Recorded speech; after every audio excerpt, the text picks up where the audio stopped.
Finally, we are returning to the JBCU, and for noobs out there, the JBCU is the Joseph Boone Cinematic Universe. We are here for our first spoiler-heavy movie review, and we are, of course, talking about the new Ryan Gosling movie, Project Hail Mary. Welcome one and all to the With Mates Podcast!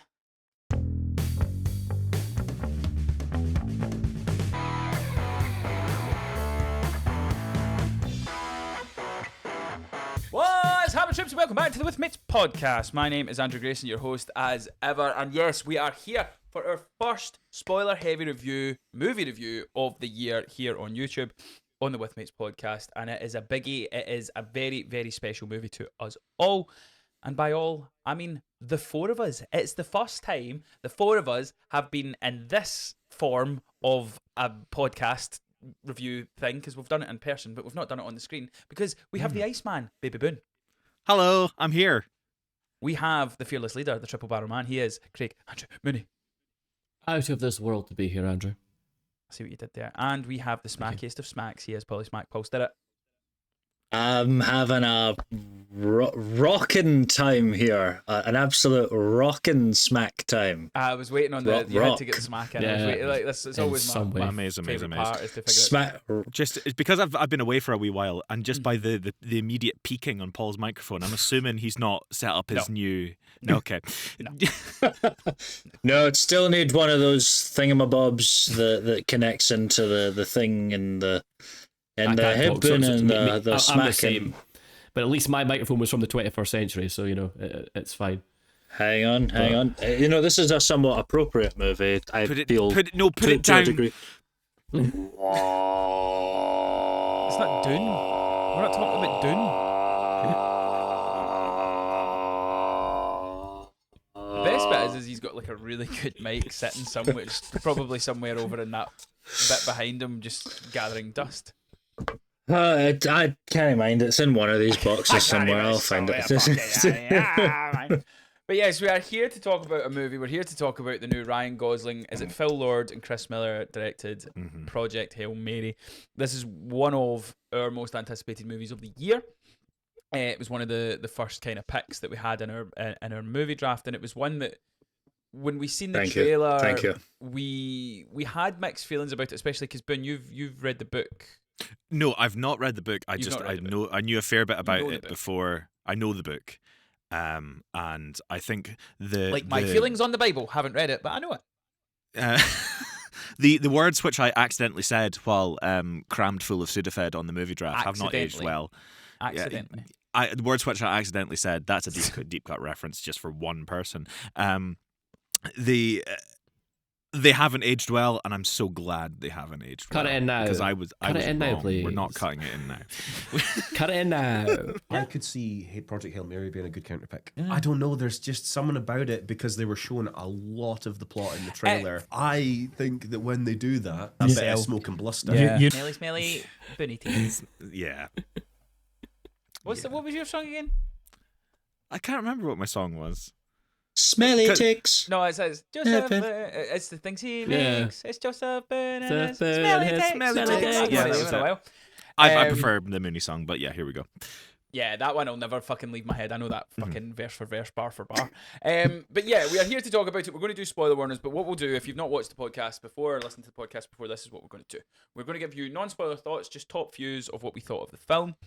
Then we will give you a spoiler warning, and then we will get into all the details, and we'll talk all our favourite parts and our least favourite parts and all that good stuff. But before we do that, do us a favour, hit the subscribe button. If you have not tuned into us, if you're finding us on YouTube for the first time, hit subscribe. We review movies, games, TV shows, all that good stuff, and we've got a very, very busy month ahead of us.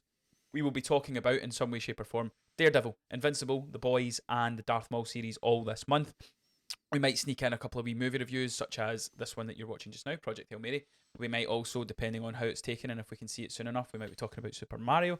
But yeah, if you've not hit subscribe, hit subscribe. We've got some fun stuff coming to the channel, and there's lots of fun stuff that is already up there. So have a look at all the other stuff that we've done. So I'm going to start with, who do we start with? Let's start with Boone, right? Because I did call this the Joseph Boone Cinematic Universe, because we have a lovely little running joke here on the podcast that Joseph's favourite movie of 2014 was It was The Martian by Ridley Scott, And starring Matt Damon. 2015 was... it was released in 2015. 2025 was the 2015 masterpiece by Ridley Scott, The Martian. The Martian. And 16? It was. Well, if you're gonna have to push me, it's probably the Matt Damon film, The Martian. And then directed by Ridley Scott. We're just going to quick fire for 17, 18, 19. Can you remember those? Just quick fire. It was, you know what? Actually, I deviated those years because, like, I did a bit of soul searching, and I think it was maybe The Martian by Ridley Scott, starring Matt Damon, for each of those 3 years. Fair. And we'll skip forward. It was just like, again, you kind of get the idea. But like last year, we had some really wonderful movies. We had Sinners. We had Sinners. We had it was gorgeous. One Battle After Sonic Another. 3. There was so many. So what was your 2025, 2026? 2025 movie of the year probably was, deviating from the trend, the little-known sci-fi adventure film starring Matt Damon, directed by Ridley Scott. It was The Martian. The Martian. If you haven't realised yet, we were big fans of that movie. So when this one was coming out, you'd kind of said to me, "Oh, like there's big spoilers in the trailer."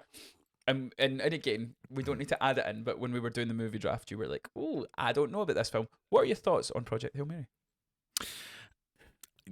Yeah. There was those thoughts. I was I fully conscious for saying those words? Maybe not. Was I? Paul is a strong drug, ladies and gentlemen. It certainly is. And maybe I was trying to disguise my pain that Polly Smack had given me from picking that film before I could pick it, and I was playing off the hurt a bit. But Brev, you had the second pick.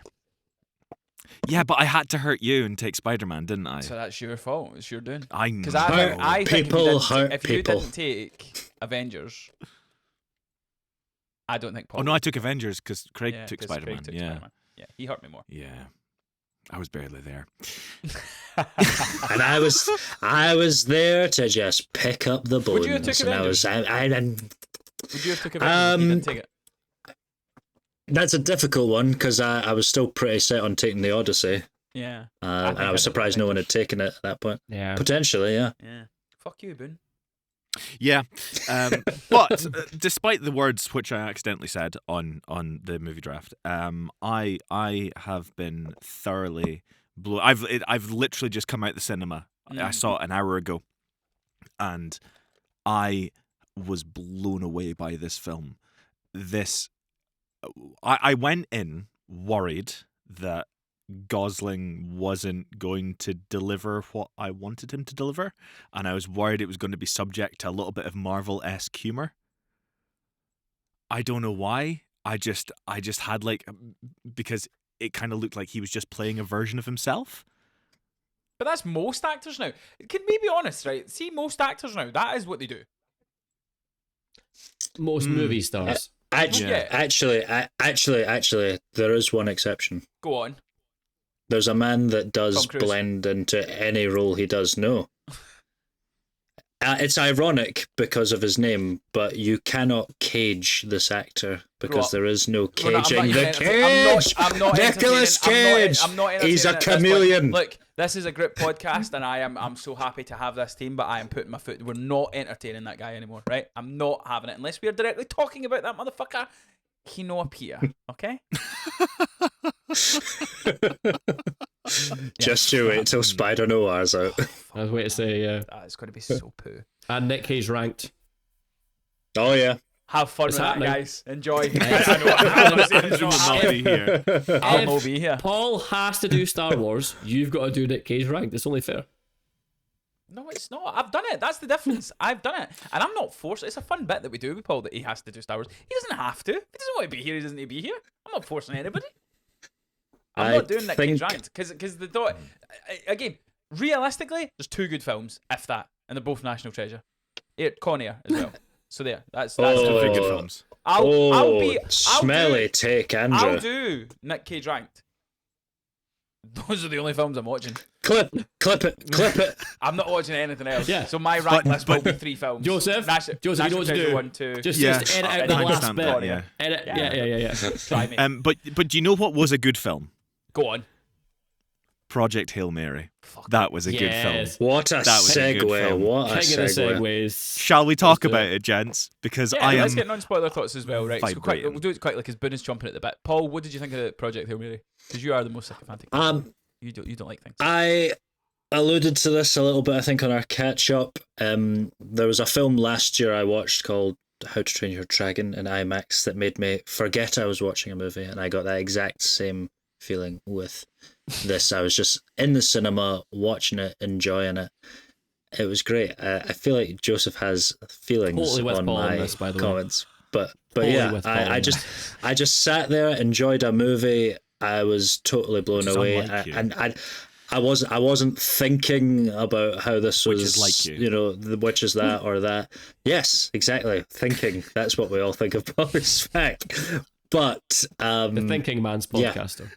the Thinking Man's podcast. But anyway, I really enjoyed this film like immensely. I wouldn't be surprised if it ends up being my favourite film of the year. Craig.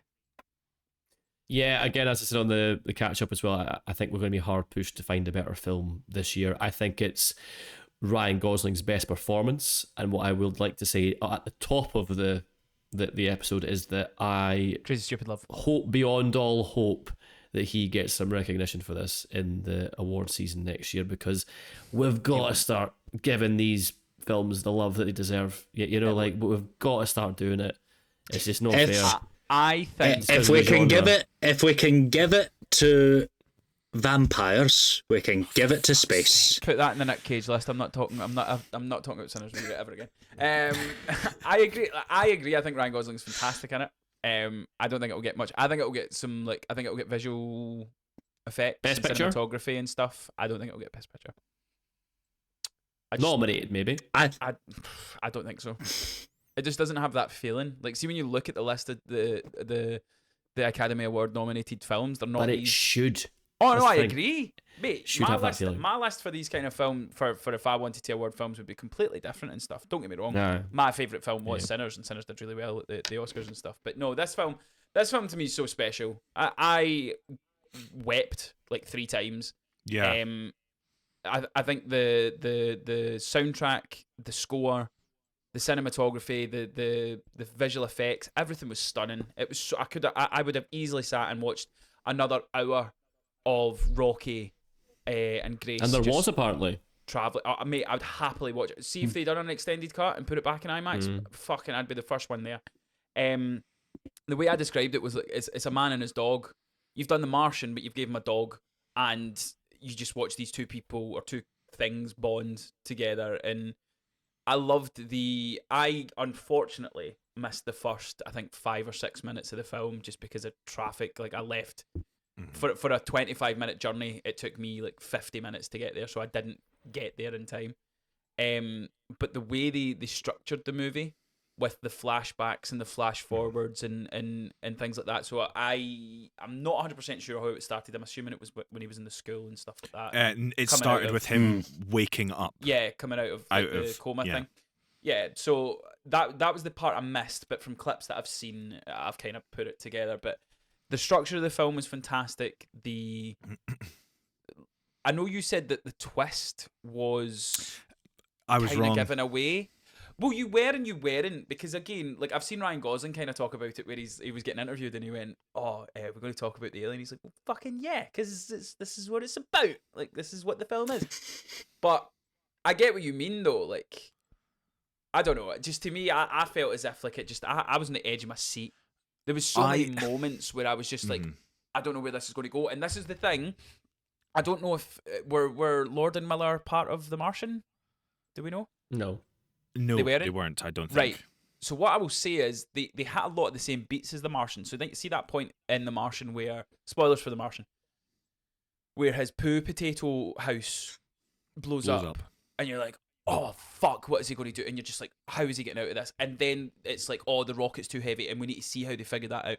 And then when they're in space and he says, I'm going to do the like edge of your seat stuff, and you're just like, oh, 3 or 4 times in this movie as well. And it's just the structure and the way it's delivered, all that stuff. It's such a special movie. Paul, you've already said it. If there's a better movie than this, wow, we're in for a good year. This is by far the best film I've seen in quite a while. So probably since Sinners, which is roughly this time last year. Yeah.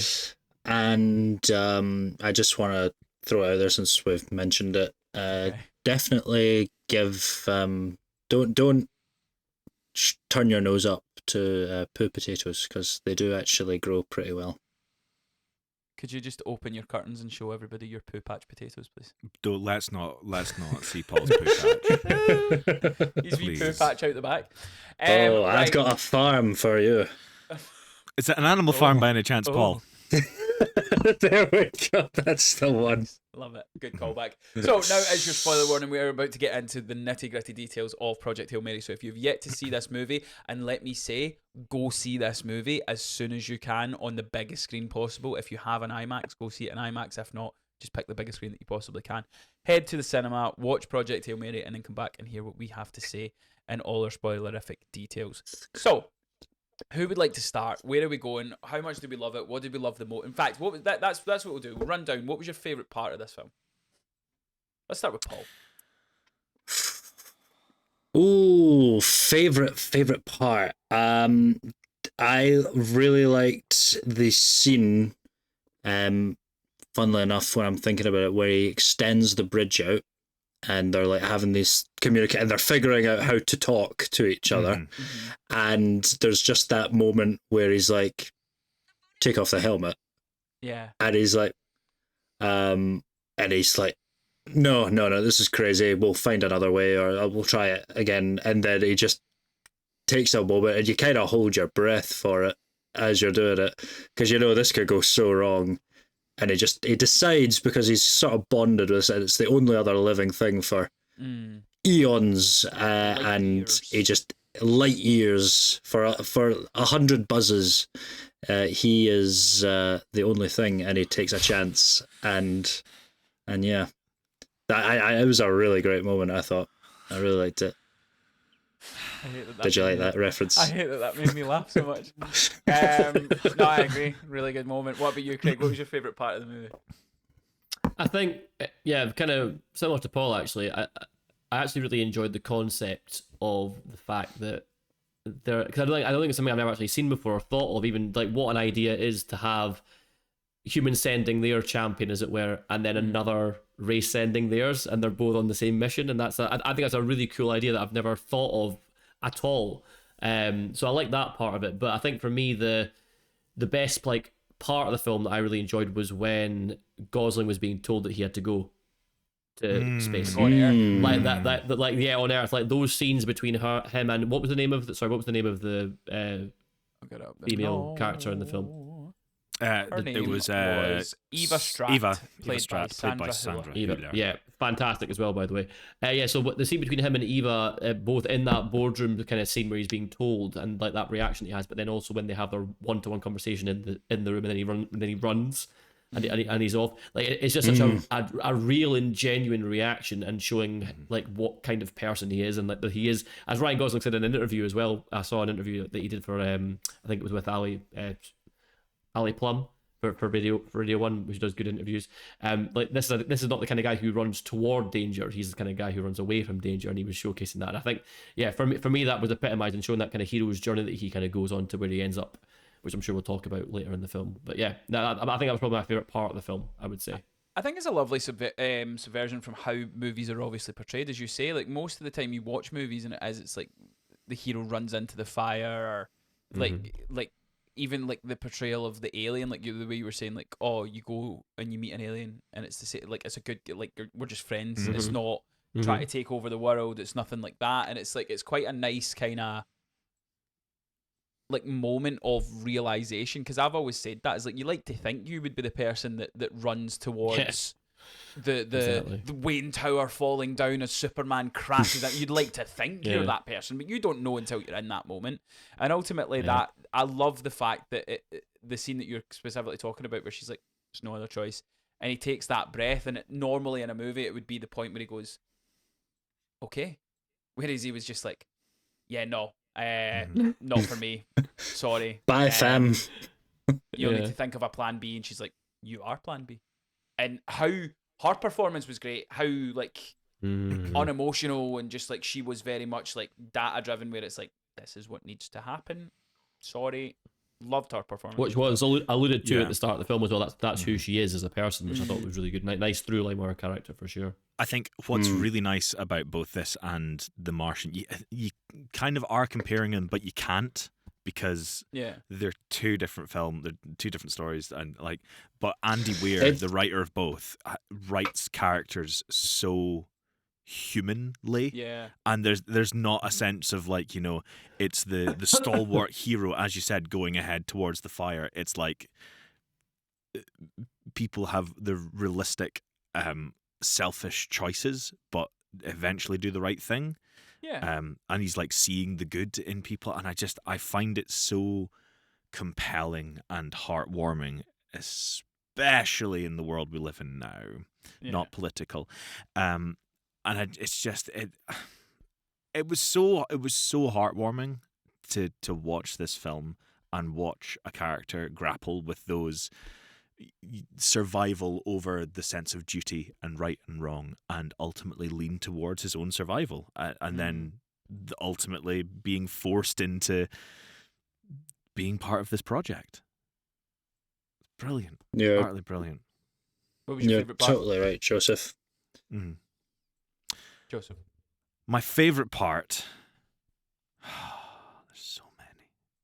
There is so many. That's what's so good. There's parts where people are talking, and I'm like, you still not said my favourite part. Okay. I've thought of a couple more as well. Yeah. I'm going to briefly talk about two, because I can't narrow it down to a single moment. One of them, I love the moment where he's recording his video diaries. Oh mate, I know what you're going to say. Rocky's in the background, and he's like whispering, and he's like he can hear. He's like, "What are you talking about?" And just like the lovely, beautiful moments. But because of what I have learned just before doing this pod, it's when they are looking down at the planet, and they turn the infrared filter on, and you see the all the astrophage lines. And I know how they did it. Yeah, practical. Because all practical. It was a practical effect. Right. They hung LED lights, or like infrared lights, on fishing wire, and then slid a filter over the camera while they were filming it. So that was real. It was real, and the fucking rock was real, and it was puppeted, and the little thing that woke him up at the start was real, and it was puppeted, and the little fucking the droid, the wake up droid, Tony Stark arm thing. The Tony Stark arm, that was real, and you could see the camera on the side of the ship was real, because it was clearly just like a Sony lens that they'd sellotaped to something. Everything was practical and real, and it felt fucking, oh my god, I want to see this film. I could have walked straight back into the cinema coming out of it. I could have just gone right back in after seeing this film, because I want to experience it again. I'm literally going to like see my mate later and borrow the book from him so I can devour that, and then I'm going to listen to the audiobook, because apparently the guy who read the audiobook is credited in the film as like unused Rocky voice, or like backup Rocky voice, or something like that. Oh wow. Utterly beautiful. Well, that's the thing, is that, so that's the fun thing I heard about this, and I think it was an interview with Ryan Gosling where he talked about it, was the puppeteer who was puppeting Rocky, just improv and stuff, just so that Ryan Gosling had something to kind of go off. James Artis. It just worked, and they were like, well, you're now Rocky then. And I love hearing stuff like that, where it is just like so like natural that it comes, and it's just like, this works, so why would we go elsewhere if this guy is kind of nailing what we need, and it's just organic. I think that I heard that before going into seeing the film, and I don't know if you guys can hear it, but like when Rocky's speaking in the voice they finally pick for him, you're like, you're not acting that scene was great there. as well. Yeah, when they're picking the voices in the Meryl Streep bit. Yeah. Apparently that was an improv. Paid for that, I wonder how she got paid for that. I hope she did it for free. Yeah, I really hope so too. I hope she did. But like James Artis does a phenomenal job for someone who is primarily a puppeteer. and not a voice actor, as far as I'm aware at time of recording. He does a phenomenal job of making you care, and not only that, but making you believe that this puppet is a real, living, sentient creature.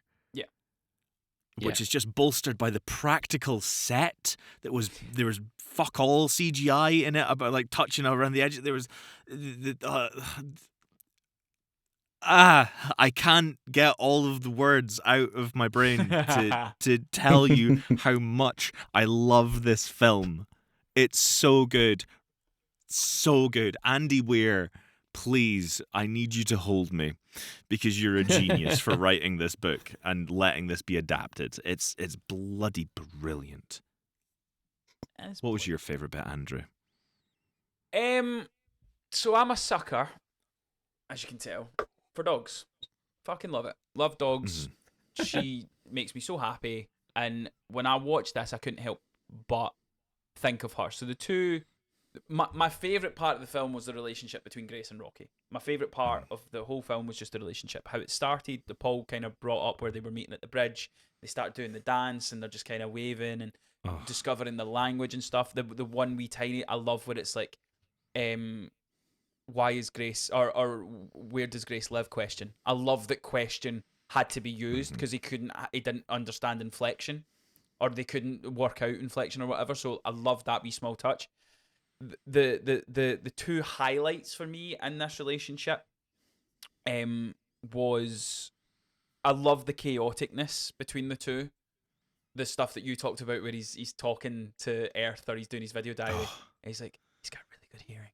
I can't let him in. He's like, why are you talking like that? And it's like, it's just like, that's how I imagine my dog would talk to me. He's like, what are we doing? What are we doing? Why are we doing that? And that just made me love those characters even more. The biggest emotional moment for me, well, two, but the big one for me was the moment where Rocky's like, oh, we're figuring it out. We're getting to go home. And Grace is kind of like, yeah, you'll get to go home. And he's like, does Grace not to get to go home? And he's like, no, this is a one-way trip for me. And he starts explaining it to him and things like that. And he's like, look, I knew coming up here this was going to be, and this is where the jump cuts from back to forward worked so well, and the structure of the movie worked so well, because you start realizing that he didn't understand that. But the moment where Rocky's like, I'll give you some of my fuel, it means I'll be 6 years longer up here, but like I want Grace to live. And Ryan Gosling, my girlfriend doesn't like Ryan Gosling. She thinks he's in too much. For me, he's not in enough. I think he's a wonderful actor. I think his comedy chops are perfect. But the emotion that he turned round and he was in tears with that kind of relief. Oh my God, I might get to live and I might get to survive and get to go home. Which ultimately, again, it kind of wraps up at the end of the movie where he's not really going home to people. Like when she said to him, it's like, you've got no immediate family, you've got nothing really kind of holding you here. Essentially, you are dispensable and there's no real ties for you to give up and stuff, which is really horrible to think and say and stuff, but it made sense for what she was trying to do. But to kind of get to that point where you see him have this realization of, oh, I'm going to live, to the point where they depart, everything goes wrong. And this is the point where I'm talking about the edge of the stuff, where I'm just like, oh my God, what's going to happen? For him to do a U-turn and give all that up to go save Rocky.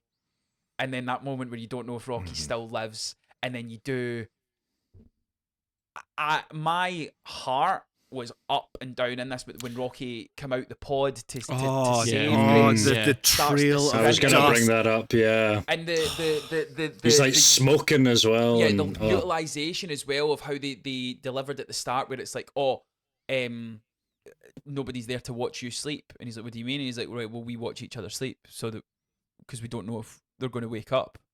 And I'm going, that's such a strange concept for us, in the sense of like, if you get really, again, we're going to get really existential on this podcast. If you get existential enough where you go, right, we sleep for what, a third of the time we're on this planet, like, and there's no idea of, right, well, we need to watch, and except for infantile points where it's like you need to watch the baby if they're sleeping, but like that concept, to then bring it back to he waited to make sure Grace was okay, and then went back to his pod, and just that moment where he woke up, I was like, thank fuck, man. 'Cause they dragged it out long enough where I was like, is he not gonna make it?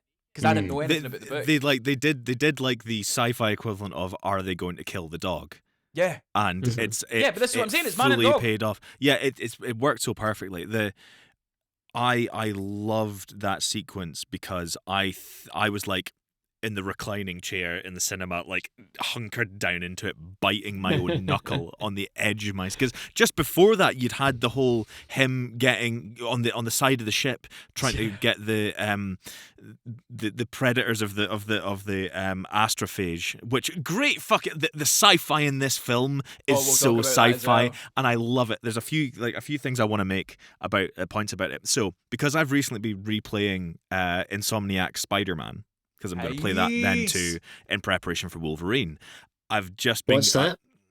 Go away.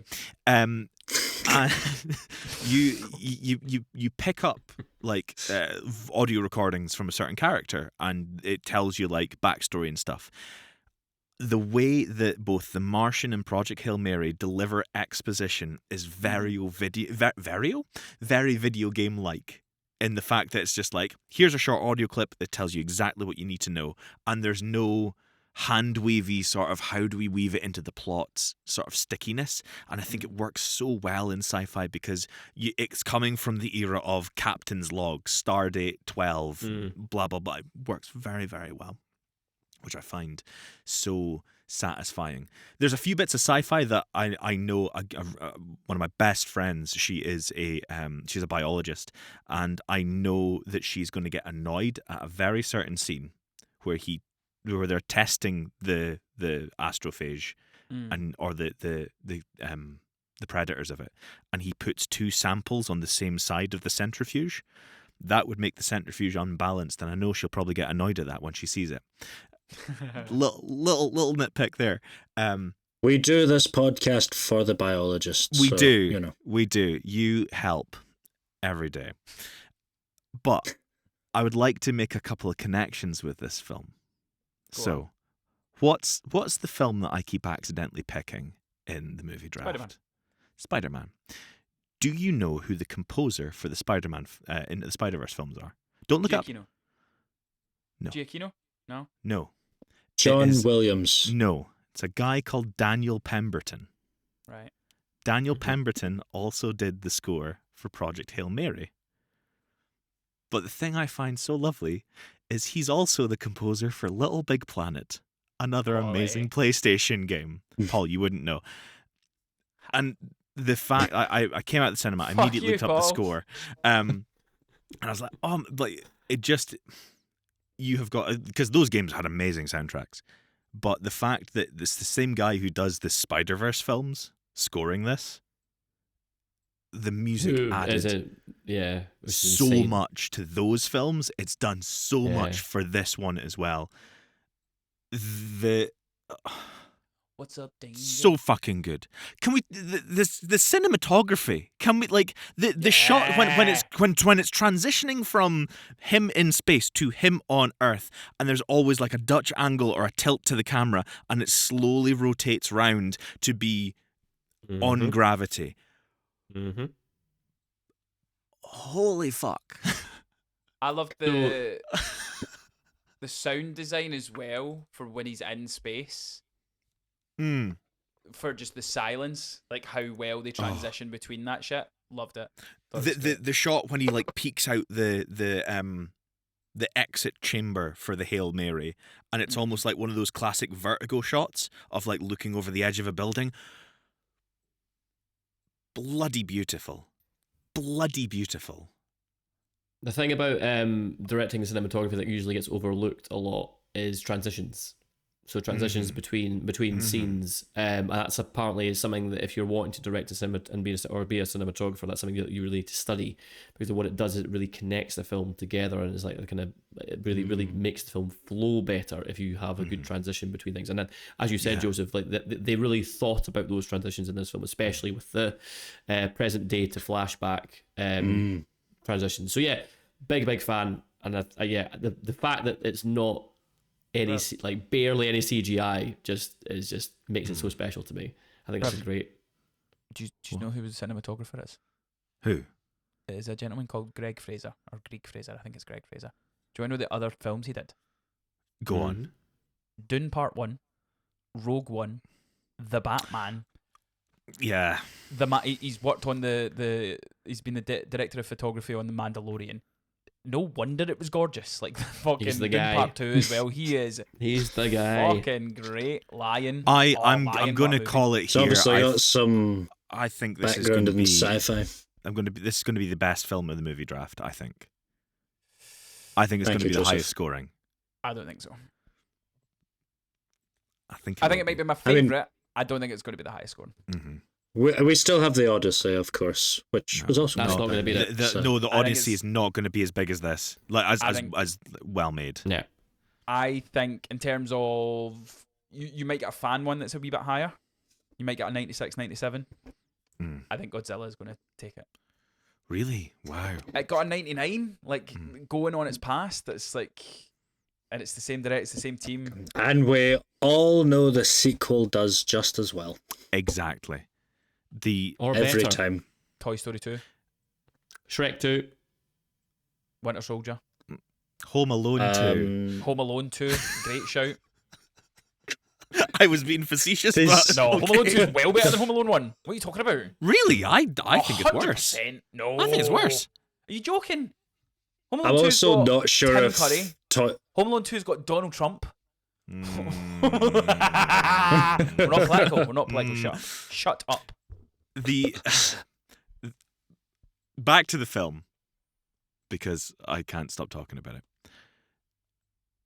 How did we feel about the whole the way the alien was introduced, how Rocky was introduced, as it started kind of like tonally as horror. Horror. Horror. It's going to be a thing now. Horror. Because I shat myself. I got a massive flag as soon as like Oh, me too. bang, Yeah. it hit the wall. I don't As think Paul will attest to. It's the whole ship. What I really liked is in the film with everything with Rocky, everything to do with him is just so alien, so different. He is not a carbon-based life form. I forget, is it argon or something? Xenon. I I think. Xenon, that was it. Yeah. Based Yeah, life it's like form. liquid. And nothing about that would look similar to us. You know, he's got a ship. So I mean, and it's a big ass ship, but it looks like it's made of sticks from like sort of one way. But then you go inside it, it's like this intricate. And I really like that moment too, But where it's he's the fact that he looking doesn't inside have the eyes and ship. he echolocates and he's Uh-huh, got and the yeah. world building, and it's so brilliant. And the fact that he like navigates all those strings and stuff, and like it does the sound wave so he can see where he's fucking going in the ship. And like the fact that like he's got those tiny little rock hands that he makes stuff out of, and he can't see numbered. But sorry. Oh, we love it, Joseph. We love it when you geek out. We It's love lovely to see. the passion. We love the So passion. good. I guess just everything about Rocky and those scenes and getting to know him, you get the sense that he's very alien. And for me, one of the best bits about this film is that it goes from being, this is so alien and so different, to he's, you know, you get a really human sense from him. Did you catch the other sci-fi reference when they were meeting? Is it Alien? No. Arrival?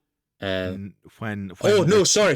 No, it's Independence Day. No, with the hand. no. The song that the little tune that Ryan Gosling kind of hums as they're tapping on the glass. Oh, I did catch Apparently, that. apparently it is because it's been so long since I've seen it. Close Encounters of the Third Kind. Apparently, it's like the theme from that, Oh, okay. which is lovely. That's it. Yeah, I loved the design for Rocky. I loved the design for the ship and all of the instruments, and him making the little puppets to illustrate things. To talk. And Yeah. I love when I love that he got established for making the puppets, and then there's a point where Grace is talking to him, and he's like, "Do the puppet, do the puppet." And he's like, "No, I'm not gonna do the puppet. Do the puppet, do the puppet." And it's just great. It's a fucking great movie, man. I'm such a And child. he makes them the little figures and the puppets and Yeah. stuff. Yeah. And I love how And he then, sends that back by to the very Earth as end- well. uh-huh. In John, Paul, George, and Ringo. Love it. I love that. Were we And then, of happy- course, she gets him at the end. She's like sitting on her desk and watching back all the videos. Yeah. were So we the book happy apart, with like- the ending? Yes. Yeah. Yes. Yes. I thought it was very like left field, but then it kind of they're basically their whole society is like they're a society of engineers, basically. So I don't think it's too much of a stretch to think that they could build an environment for them. I didn't know how it ended, so I was like, because apparently it's a really faithful adaptation of the book. Yes. They had to fight for it. They Yeah, had to fight for the ending. which Yeah. is I'm so glad they did, because I didn't know how it ended, and I'm so glad I didn't, because I was like, I was riding my usual wave of kill the hero, let them not get to the end, that sort of like hokum. Also good film coming up this year. And, that might win. Best reviewed film. No. And I liked how he went back to being a school teacher, but just on a different planet. Yeah. I loved That was it. very I cool. loved it. I'm going to stop talking now. Someone else, please take over. Craig, what about you from like a writer standpoint? Like, did it all kind of flow for you? Did it was there anything that kind of stood out? Good, bad, whatever? I mean, the structure was impeccable for me. I think I didn't notice the time going at all, which I think is the Didn't big. feel like 2.5 hours. The flow to the film was amazing, and I think that, as we've said already, like the way it transitioned between flashback and present day there was no time where it was the wrong time to do it, if that makes sense, because sometimes you can kind of put these things in it and it's kind of forced or hammed in, or it's like a very obvious like time to do it. This one, it kind of felt quite effortless in terms of when it did it, and it immediately informed the character, informed the story in some way, shape, or form. So for me, that was the best bit of writing I saw, was how they used the flashbacks to gradually reveal why he was there, how he got there, what kind of person he was, because that's the whole point. The point is that at the start of the film, we don't know who he is, and neither does he, and it's about him learning once again who he is, and then eventually who he becomes, and what he chooses to do at the end. So it's very well done, very well told, and I think for me the structure was impeccable. Yeah, I think for me, structure. You kind of covered the structure and stuff. The thing for the writing for me is I've never cared so much about a fucking rock. Like I Oh, yeah. cared I had the exact same Style-wise, thing. about I said a the rock. exact same thing. And not to rock, give though. It's no, I life know it's form. not, but you get my point though. Is Iridian. It's like, look, you talked about An it. It's got no iridian. eyes. It's got no fucking like. Again, everybody talks about like E.T. Everybody talks about like these kind of movies where it is. It's like E.T. and it's like, it's a thing from another planet, and we love it and stuff. This had no face, had no mouth, no eyes, no nothing. It no. No, it had a mouth. Oh yeah, He that ate. disgusting thing at the bottom. Yeah, I forgot that The orifice. butt mouth. Yeah, it had a sphincter. Is that right? Is that a sphincter that we all Yeah, have? sphincter. Yeah. But to me, like, I don't know. I think if you make me care about a character that much, and again, like as I've got older, like I swear to God, see, until I was like 28, I think I cried once. Since then, man, I'm fucking. I cry all the How many time. times did everyone cry in this film? Like, I'm Andrew, not how many joking, times like- did you cry? Legit, like 4 times. Yep, same. 4 times. four times. Four actual times. There was a couple of times where like a stoic tear dribbled out my ear, my eye. Craig, did you cry? No, me and Paul. No, I don't know he's if Paul did, fucking- but me and Paul are both dead inside. So it's The two of them just looked at each other at emotional moments and just nodded. just stoically went. Yeah. Yeah. Oh, This is We sad. need to see one of these It- movies it- together. Where just me it and takes a you lot. in the We're middle. holding each other, weeping. It does take a lot. I have cried at stuff before. Animals. I have cried at stuff before, but yeah, it does take quite a lot to make me cry with these Oh, things. not me, man. Honestly. Yeah, fucking- I was watch ready to go. Have you seen Coco? Did you cry at Coco? I've not seen Coco actually. I need to watch Coco. Yeah, I need to watch Coco. Mate, it's the best. How Pixar have movie. you no seen that, Craig? Well, It's that's the an best idea, Pixar movie. Andrew. How have you Pixar not and seen What? that? No, Oh, no. yeah. Have you not seen that? Bring it back. Bring it back. If I get to watch Coco and talk about it, fuck yeah, I'll bring that back. When I went to see it, it was the first showing of the day. Mm-hmm. Today on 27th of March, and I'm the only one in the cinema, right? So I've like the bought my dream. ticket. I'm waiting for my popcorn because you've got to get popcorn. You've got to. And the wee lassie's there. She's like, "What are you going to see?" I'm like, "Project Hail Mary." And she went, "Oh, I saw that yesterday. It's so good." I'm like, Yes. "Yeah, I've heard. And she went, "Do you want a pin badge?" It's like, "There's pin badges." Did you get a pin badge? I got a pin badge, yeah. Oh, you fuck, man. I So love apparently getting free shit. there was two. There was like the one that's got their logo, the Project Hail Mary logo, and the other one, which we've not talked about yet, says "Amaze, Amaze, Amaze." Oh, that's great. I love Oh. it. That's so I'm good. so they never had that one, but she was like, I cried like so many times. I'm like, Yeah. yeah, and we had like a little conversation, and she's like, I expect to see you just walking stoically out of the movie, just like tears streaming down. Yeah, that's what happened. I like that- talking to people that work in the cinema when you're about to either go see something that they haven't seen or they've seen already. Because there's been times where I've done that and I've walked out and I've went, "It's so bad." This is why I love movies, and this is why we do the podcast, because I love So talking about good. movies and stuff. Is there anything else that we've not really cut? Like, because we've covered about our favorite parts. Have we got any real negatives? If anything, to me, I don't. There's nothing think really I in do, this. actually. My only negative was myself being late and missing the first fucking 5 minutes. So that, and again, the ADHD in my brain is, I'm like, I kind of need to go see it again. I just to think see those my 5 only minutes. my only negative, genuinely, is because it was great seeing it in an empty cinema. It was just me in the That's so showing, cool. Love but it. also, I think this is one of those films that you want to see with other people as We well. had quite a crowd, didn't we, Paul? We had a decent amount of folk, didn't we? Yeah, no, it was Yeah. pretty It packed. was Mine's- IMAX, yeah. Mine was- Actually, there's a good point. I forget the moment in the film, but there's a moment where there's basically complete silence, like there is no audio whatsoever. I forget the exact moment, but we were Was it watching when the it. bridge is extending? It was one of those bits. They'd been out in space, There's- I would imagine. There's a moment, and I think it's towards maybe 3/4 through or something. There was like complete silence, and I remember that one moment, because of the silence, I sort of jumped out briefly, and I was just like, this cinema is packed. Like, I mean, like there's loads of people here, and I couldn't hear shuffling. Pin drop, I couldn't hear chattering. I couldn't hear rustling of anything. It was just silence because people Love are shit like that. engrossed. So I was really. I mean, I think that in itself speaks volumes. Volumes, yeah, 100%. Did we enjoy Ironically. the lovely addition of Lionel Boyce to the cast? Lionel Boyce. He played Carl, but Yes, also you've known ta- as you've- Marcus in The Bear.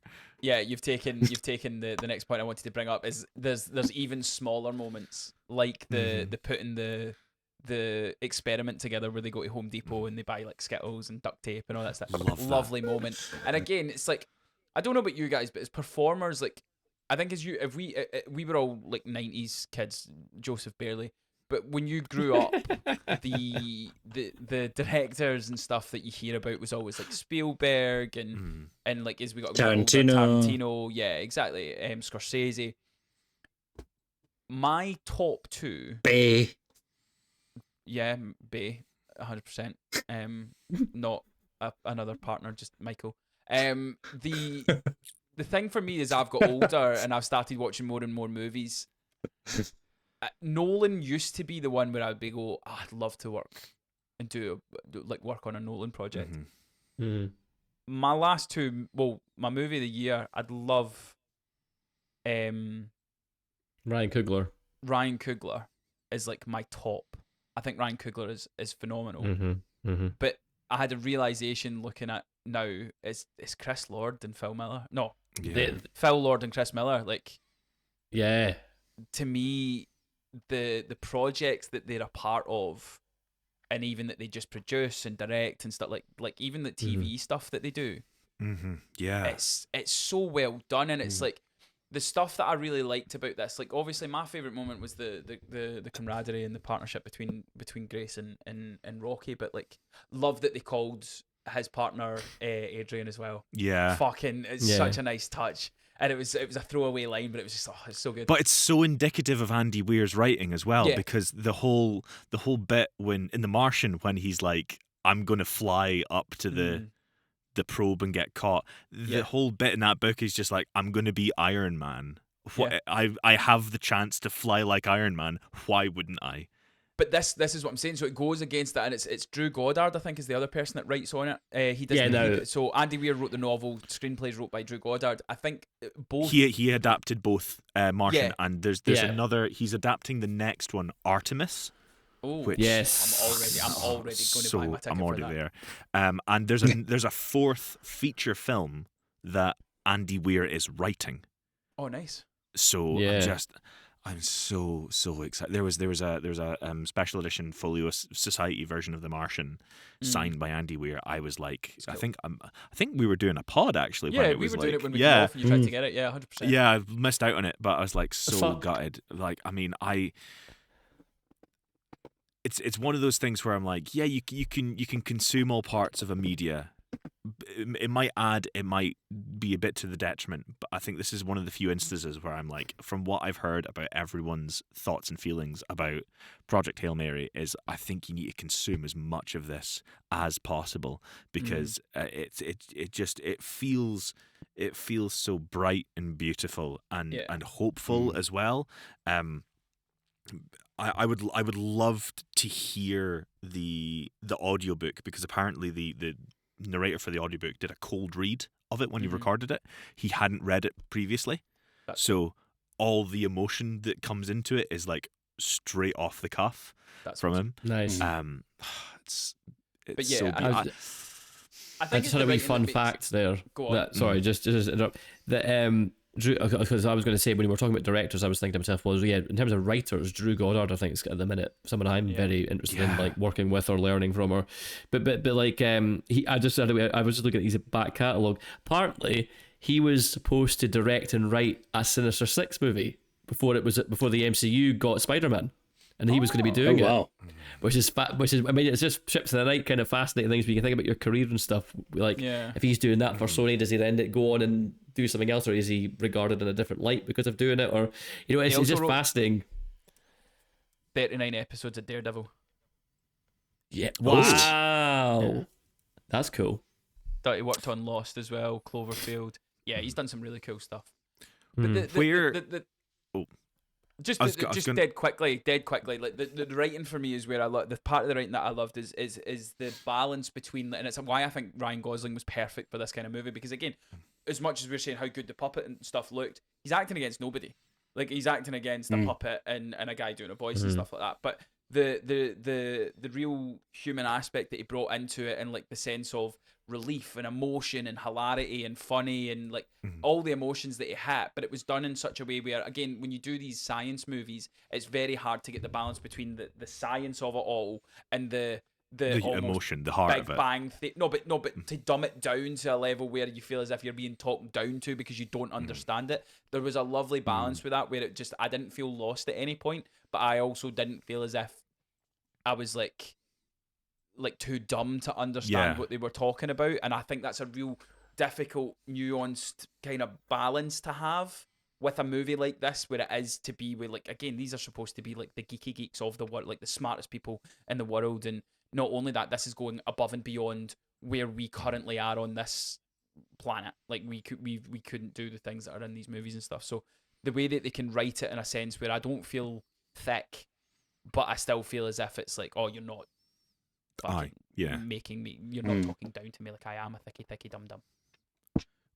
Where does it sit in terms of other big sci-fi films for you? Like, well, I've got a bigger question for you, like Joseph, later. Interstellar, or I need to rewatch Interstellar. I've been saying this for fucking years, because they have done like releases for whether it be anniversaries or they've just went, right, it's Nolan season. Cineworld does really good stuff now, where it's they'll just take. They'll go, right, we need to fill. We've not got a lot of stuff coming out. Let's do Nolan season. Let's do whatever.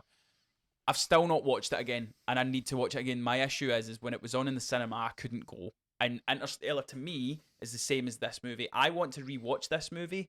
But in the cinema. I want to watch it in the cinema. And this is the thing for me, is like, this is why I love the cinema, is because it gives a whole other feeling to watching a movie or watching even a TV show or whatever. I just go, like, to me, I go and lock off and just enjoy the film and the feature length that I'm in to watch, and nothing else is distracting me, whether that be my dog, my phone, whatever. I'll just sit for that hour and a half. Oh, by the way, we need to talk about Doomsday's runtime.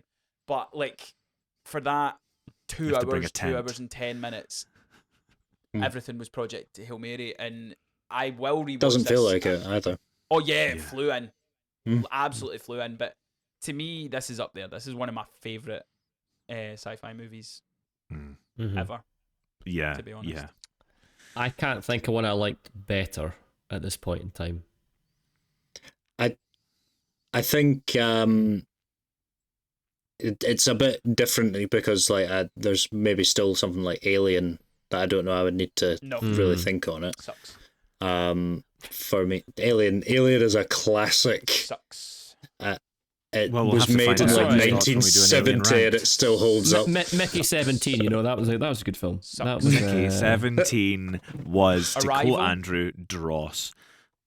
Bruv, Alien 2, really good. Alien, no. No, I like Edge of Tomorrow. Edge of Tomorrow. I like the straight That's not a bad horror one. of I'd still Alien put 1. this above it. Yeah. 100%. Sci-fi. And now my Inception's mind's not trying to really blank. sci-fi. Wait, Are it we- really are we depends, putting because it's Star got to be like Wars in this space category? travel. Yeah. No, Star Star Wars Wars is- is sci-fantasy. Yeah. Sci-fantasy, yeah. Adam Project So- was good. To be one. Fifth Element. Yeah. Fifth Anything- Element's a good Fifth film. Element, you've got things like Anyth- Gravity. You've Never seen got Gravity. Minority Report. Star Trek. Ad Astra. The one thing I would say is, of all the movies that we're saying, if it's not top, it's not far off. This one's like, it gets I think what this one does so well is it gets the science and the sci-fi and the space and all that stuff and does that really well. But I care about these characters. I care about Grace and I care about Rocky, and even in a weird way, I'm obviously still thinking about like Earth, and ultimately when they do manage to do what they want to do, I'm like, oh, they've done it. They've saved both their planets. That's fantastic. Like I was invested in this movie. From everything I've just remembered this from everything I've seen and heard. There's a TV series called The Expanse, and that's apparently the most realistic sci-fi thing, according to these various sci-fi nerd people that talk about it. And Don't talk about Joseph that way. It's okay. He said I was it all trying to make him before. anonymous, okay? Anonymous. I'm right here. No, I know what you mean. It's like, it's great when the sci-fi is realistic, as like it's grounded in physics and real world applications and something that could happen within the future. Martian felt the same. Yes. Yeah. I'm currently reading. It kind of goes into the kind of more sci-fantasy probably Reading. vibe. What a but read it. loser.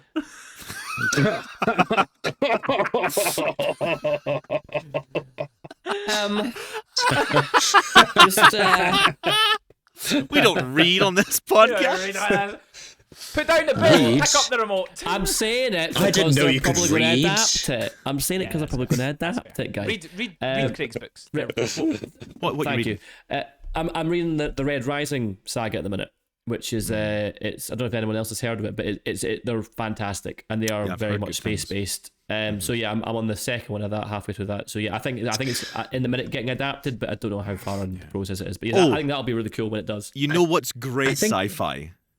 Rebel Moon. That's a great sci-fi. Yeah, everybody loves.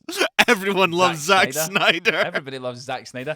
Right, we're going to need to wrap things up. Craig, did you have another question before we get final thoughts? My question is going to Mr. Joseph Boone, and I'm going to say, what does he think his movie of the year is going to be this year? Is it going to be Martian or is it going to be Project Hail Mary? Oh. I think Project I think Martian I don't Mary. need to tell us. I want you to wait until the end of the year to tell us. So Tune in December, folks. I'm going to admit this. I'm going to admit this live on pod. It's currently the 27th of March. We are almost finished 3 months of 2026, and I've not watched The Martian yet, Ooh. which is shocking for me. I'll be interested to see if you watch this more than The Martian by the end of the year. What we need is for you to just settle in a few months, let the recency bias pass by, watch both again, and then let's hear what you say, Joseph. So I'm gonna say this. I feel the same way coming out of this film as I felt coming out of Sonic 3. Oh well, okay, then that's That's it. not It's fair. Hail Mary. Sorry. I hate this bit. It's not a bit. It's Hail Sonic Mary. 3 is a great film. It's genuinely not Andrew, a bit.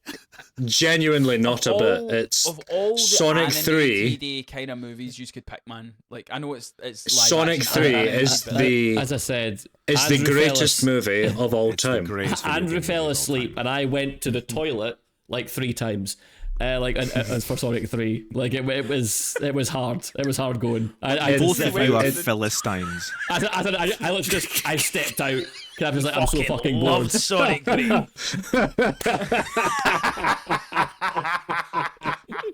Didn't know What you were can I that kind of say? Sonic fan. Jim Carrey and Sonic. Jim Great Carrey. choice, on that Sonic boat. 03. There's plenty of Carrey. them. 2 Jim Carreys, guys. 2 Jim Carreys. You know what can you do? Right, final thoughts to wrap things up. I need final thoughts. Give your pitches to why people need to see it, and give me your score. Oh. I'll go first. This is a special movie. Get your ass to he's all hesitated. Get your ass to the cinema and see this film. It is fucking special. As I say, I want to see it again. I would love to, I've just not got enough time. Otherwise, I would go to the IMAX to see it again. It is stunning. It is gorgeous. It is funny. It's emotional. It hits all the beats. For me personally, I like it better than The Martian. I think The Martian is phenomenal. Me too. I think this movie hits all the beats with that The Martian does, but the inclusion of a character like Rocky and having that dynamic between Rocky and Grace is what puts it over the edge to me. I gave it a 9 initially, but the more I talk about it and the more I want to see it, it's a 10 out of 10 film. There's nothing wrong with it. It's fucking gorgeous. The music, the cinematography, the writing, the acting, the puppetry, all of it, it is as close to as perfect a movie as perfect can be. And on the With Mates podcast, that is a 10 out of 10 for me. I love this film. Go see it. I will be shocked if it's not my favourite film of the year.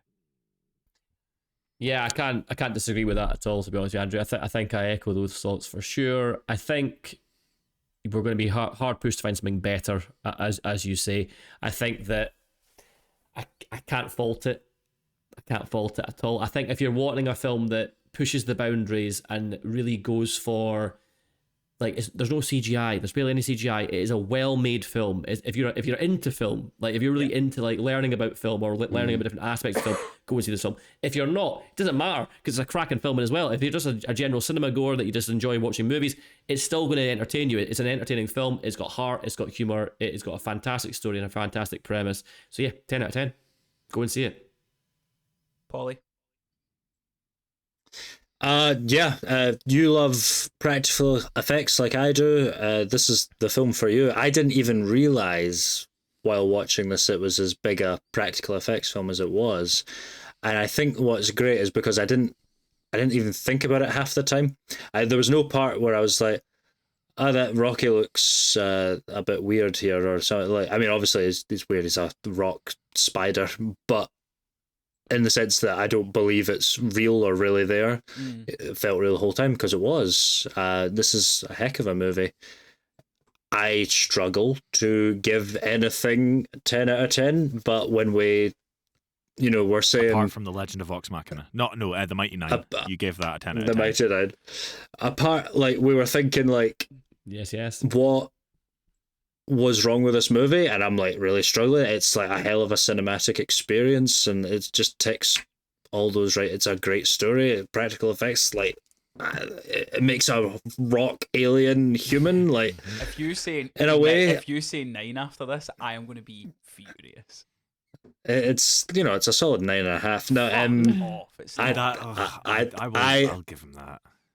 I genuinely think I think I might give it a 10. I think Boone, don't waste I'll give this. it. But I just want to point out we shouldn't compare it to The Martian. Okay. The Martian is a great film on its own, but comparing Project Hail Mary to The Martian is like comparing poo potatoes to poo potatoes. I love him, but I hate him. Boone. I've been dying to say that all pod. we have covered my thoughts extensively on this film. I am a big fan of Andy Weir's writing. I'm a big fan of The Martian. I'm a big fan of this film. All I've got to say in summary is amaze. Statement. I know he was going to say it. And it is a 10 out of 10. Fuck yeah! I think that's the first thing we've ever done where all four of us have gave us 10 out of 10. What a fucking movie, and that is the perfect place to end it. Let us know your thoughts on Project Hail Mary. Have you seen it multiple times? Are you going to go see it again? Have you not seen it at all and you've watched this review just out of interest? Let us know your thoughts in the comments below. Get involved in the conversation. Make sure you are following us at WithMatesPod on all social media platforms. We are going to be very active on TikTok over the next month especially, so make sure you're following us on TikTok at WithMatesPod. If you want to follow us, I'm at Andalf the Grey. He is at Josef Boone with an F. He is at Stout Story and he is at Craig Andrew Mooney. But as I always say, most important of all, follow the podcast at WithMatesPod. Get involved in the conversation. Make sure you've hit and subscribe. And that's all for this week. That's all for us here talking about our first full spoiler-heavy movie review of the year. And my God, did we pick a good one to start off with. It's only down from here, folks. Until July, when Spider-Man Brand New Day comes out. Because watch me give that a 10 out of 10, because I can already tell it's going to be. Any finishing words, lads? Fist my bump. Smack. Bye, Fist my bump. Thank you so much for watching. We'll see you next time. Fist my bump.